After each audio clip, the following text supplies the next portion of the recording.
It's your daughter's first time going to a theme park. She's so excited as you guys drive. She's so filled with joy just at the thought. In return, it touches your heart and makes you feel good too. She asks at least 7 times on the trip, "Are we there yet?" "No, not yet," you say. "I'll let you know when we get there." So when you finally get there, you say, "We're here, princess." Her eyes light up as she sees all the rides and games to play, the bumper cars, the spinning teacups, skee ball. So after a while spending money on games, she says, "Can I have a cheeseburger and a soda? I'm really hungry." And of course you would do anything for your little princess. So you do. And since it's a special day, you also get her some ice cream, 2 scoops with sprinkles. And she loved it, and it made her happy and made you happy as well. 45 minutes later, you guys are in the bumper cars and she says, "I'm feeling very sick. I have to throw up." You figure it's because of the bumper cars, and so you flag down the guy that turns the ride on and off. "Hey, stop the ride, my daughter's sick." You guys rush to the restroom and she vomits. Maybe she ate too much, you think. "Why does it look like that?" she cries. You take a step over and look in the bowl, and what you see eats your soul.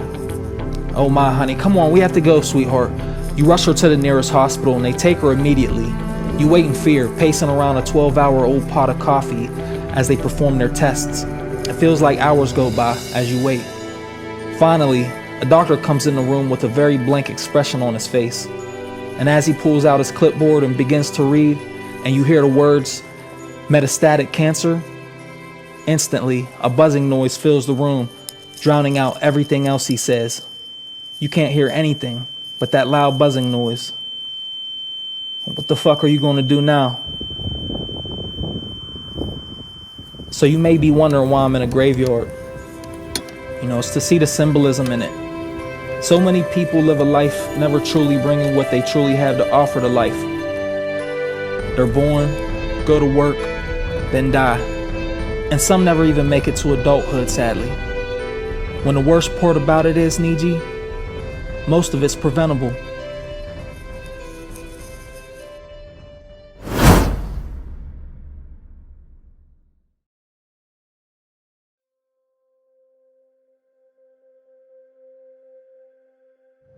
Greetings, Niji. It is I, Chief Supreme Being, receiver of divine messages. I grant us blessings, wisdom, and overstanding in Shamhara.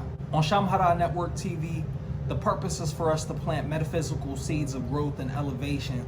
So join the tribe and subscribe to the channel. We have weekly uploads, so make sure that you press the bell as well. Okay, Niji, so I have a very serious topic to talk about today, and that is the ill health of our youth. At the rate we're going right now, within the next quarter century, 1 out of every 3 Americans will have diabetes. And diabetes is not caused by eating a high carbohydrate diet or sugar like conventionally believed. And in the so-called United States of America alone, approximately 15,000 children get cancer every year, which is the #1 cause of death for minors in the so-called United States of America. 1 in 285 will get cancer before the age of 20. Every 3 minutes, a diagnosis of cancer is given out to the parents of these children, destroying the hopes and dreams of many. According to the World Health Organization, 300,000 children are diagnosed with cancer every year. In the U.S., 1 out of every 4 deaths is from cancer, and 30 to 50% of cancers are preventable with a healthy lifestyle.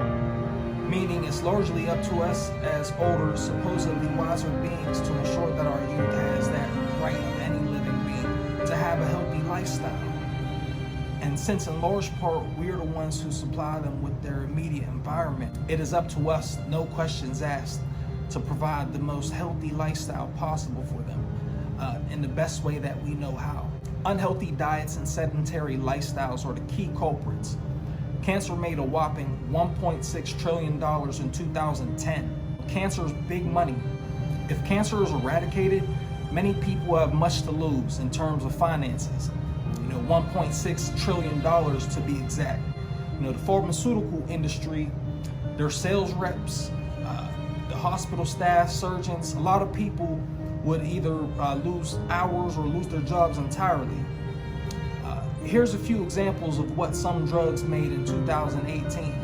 Keep in mind that these are not drugs that people necessarily want to have to take. They feel like they have to take these things for the fear of dying because they don't know that there's a cure. Let's see here. So Zandy in 2018 made $3.6 billion. eBrands in 2018 made $4.1 billion. Nulasta, 2018, $4.6 billion. Imbruvica, 2018, $6.2 billion. Riduzan, 2018, $6.7 billion. Avastin, 2018, $6.8 billion. Keytruda, 2018, $7.1 billion. Opdivo, 2018, $7.5 billion. Revlimid, 2018, $9.6 billion. Saying those numbers out loud makes me physically sick, Niji. Just like those disgusting advertisements using suffering children to find a cure and get donations. Anyone living off those profits should be greatly ashamed. They know that there's a cure for cancer. They know that there's multiple cures for cancer. They know what causes cancer. Niji, they're sucking the blood from our children. These are vampires. And we give them names of respect like doctor or professional. Statistically speaking, the general public trusts these people the most. And that's unfortunate because as a whole, these people have the most to lose from your child being healthy. This is how delusional or collective society has become. In ancient China, a doctor was paid when you were healthy. If you were sick, they wouldn't get paid. You know, imagine that, giving a doctor the task of keeping you healthy.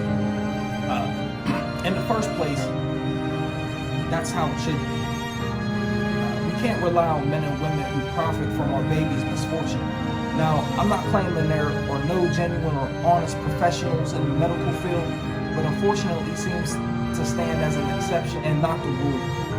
If you are in the field, I implore you to speak up at every chance that you get to speak truth and wisdom.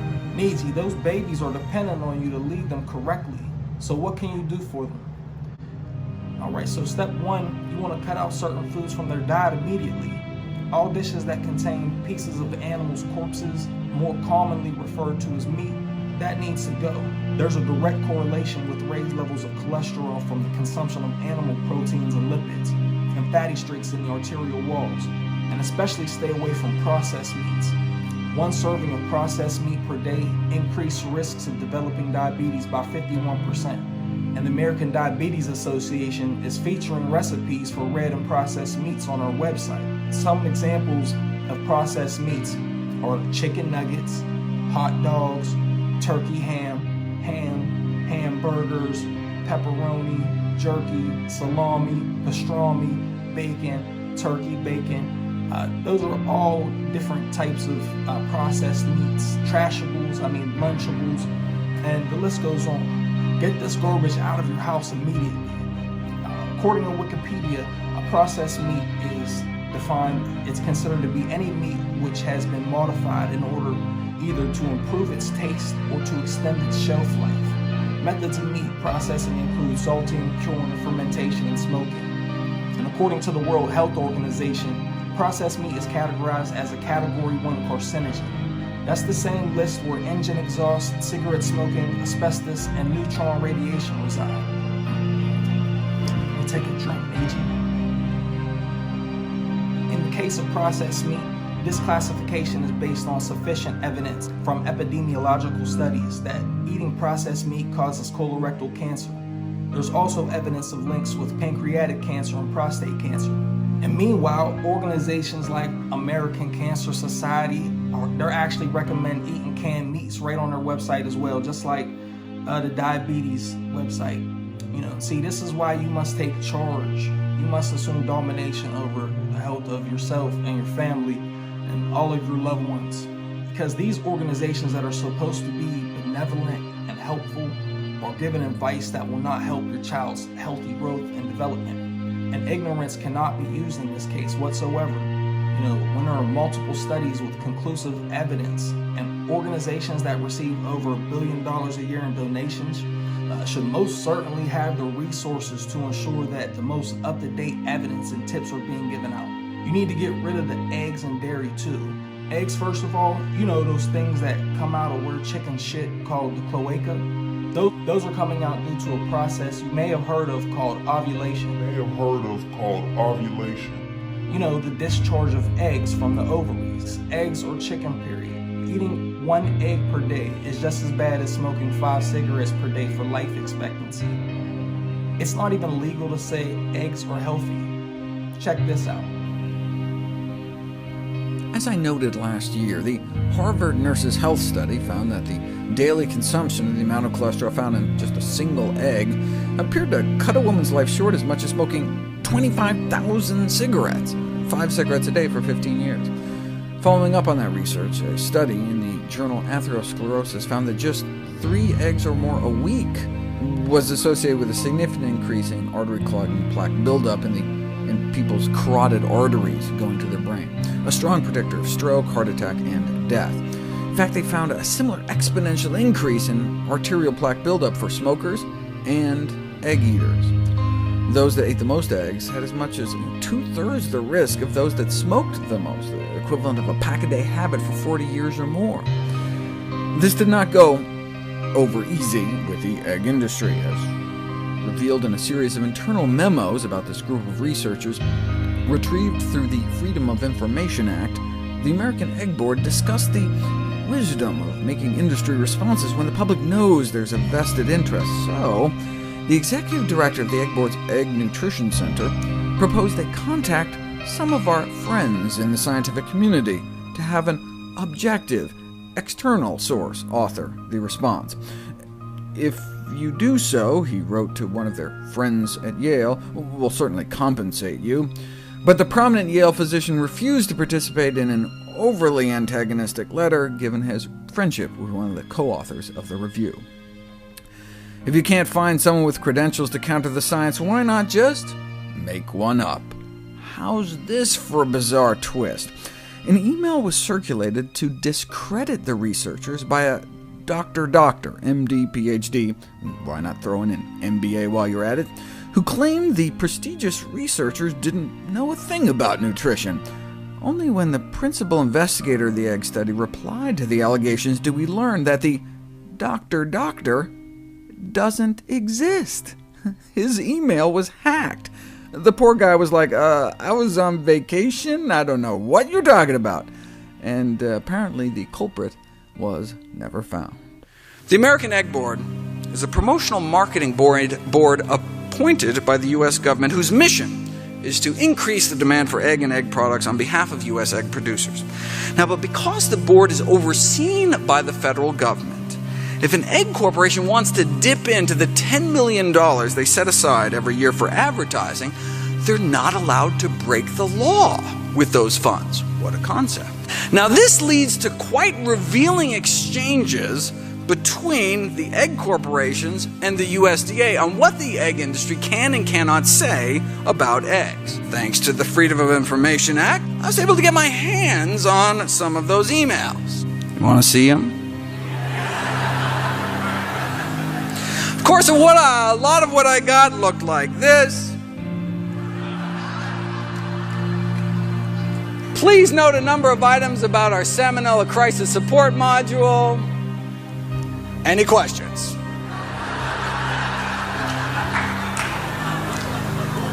Or even better, entire sheets of paper that literally just said this. That was the whole sheet of paper. Our tax dollars hard at work. This is some egg company trying to put out a brochure on healthy snacking for kids.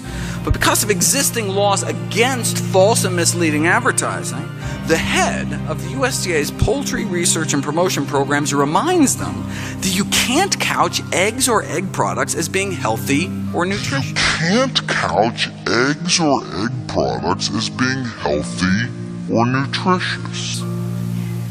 See, the words nutritious and healthy carry certain connotations that food's actually good for you. But because eggs have the amount of cholesterol that they do, not to mention the saturated fat, the words healthy and nutritious are problematic when it comes to eggs. This is the USDA talking. Now, since you can't say eggs are a healthy start to the day, the USDA suggests a satisfying start. Can't call eggs a healthy ingredient, but you can call it a recognizable ingredient. Can't truthfully say eggs are good for you. By the law, the egg industry needs to steer clear of words like healthy or nutritious. For food to be labeled healthy under FDA rules, it has to be low in saturated fat. Eggs fail that test, and less than 90 milligrams of cholesterol per serving. Even half an egg fails that. Not only is the industry barred from saying eggs are healthy, they can't even refer to eggs as safe. All references to safety must be removed. Remember, this is the USDA talking. Why? Because more than 100,000 Americans are salmonella poisoned by eggs every year. Instead of safe, you can call eggs fresh, the USDA marketing service suggests. But you can't call eggs safe. You cannot say eggs are safe to eat. You can't say they're safe. Can't even mention safety. Can't say they're healthy. All references to healthfulness must be deleted as well. Wait a second. Not only can eggs not be called healthy, they can't even be called safe? Says who? Says the United States Department of Agriculture. I love the Freedom of Information Act. And that dairy is no better either. One of the worst forms of institutional racism for the government to be recommending that African Americans consume this swill, knowing the risk it represents to us for no conceivable benefit. I'm struggling not to use curse words right now. Honestly, this is just really unacceptable. This stuff should not be consumed by people of color. I mean, it should be consumed by anyone, but it is absolutely an unacceptable risk for African Americans as well as anyone else. I think this is also true for the Asian community, is it not? That the Asian community is quite intolerant? That's the lactose intolerant issue, and actually we don't consume dairy. Like culturally we don't, but you know, now that McDonald's has gone into Asia and we're worshipping the Western culture, there is dairy now everywhere, and diabetes rate has skyrocketed in China, and no wonder. We can make an entire video on dairy by itself and how in the so-called United States, it's the #1 source of saturated fat, or how the majority of human beings on this planet are lactose intolerant, especially the indigenous peoples of the world. We aren't baby cows. Quit giving your children dairy. They are not cows. They do not need it for strong bones. You can get calcium from seeds and nuts, legumes, dark leafy greens, tofu, and even fortified plant milks. In order to make an easier transition away from milk, the fortified plant milks are fantastic. Also, GMOs, which are organisms that have their genes artificially modified, it would be best to steer clear of all of these as well. When there's companies like Epicite, bioengineering companies that produce corn plants that target male sperm cells with anti-sperm bodies, which latch on and make the sperm too heavy to swim, leaving the sperm impotent. These foods have the power to alter our RNA. It turns genes on and turns genes off, and it can even be carried over into the next generation with their offspring and their offspring. And last but not least, the sedentary lifestyle is a big contributor too, especially during the winter seasons for us in the cold places. This spring, make sure that the kids get outside, get plenty of sunshine that can communicate with their body, get that fresh air, and exercise to keep those lungs and beautiful little hearts healthy. I love you, Niji. Keep these children healthy. These children who died, Niji, aren't gone, for we are pure energy. Energy cannot be destroyed, but only transferred. This doesn't mean for us to totally neglect our time here on this plane, though. We are infinite beings that came each with purpose. To all the young souls who left this plane of existence because of measures that were preventable before you had time to carry on your mission, know that we will not allow your deaths to be in vain. Forgive us for our ignorance in the past, for we are all here learning, gaining a deeper understanding every day. We can only but correct these patterns to ensure the percentages of deaths amongst our youth only but decreases in the future. Let the actions we take also ensure the subsequent generations will have a healthy environment for them to live in, so that they may thrive in Shamhara. Greetings, Niji. Thank you so much for watching my video again, as always. Make sure that you join the tribe by pressing that subscribe button. And we have weekly uploads, so make sure that you press the bell button as well. And if you know a Niji that needs to hear the message in this video, make sure that you share it with them.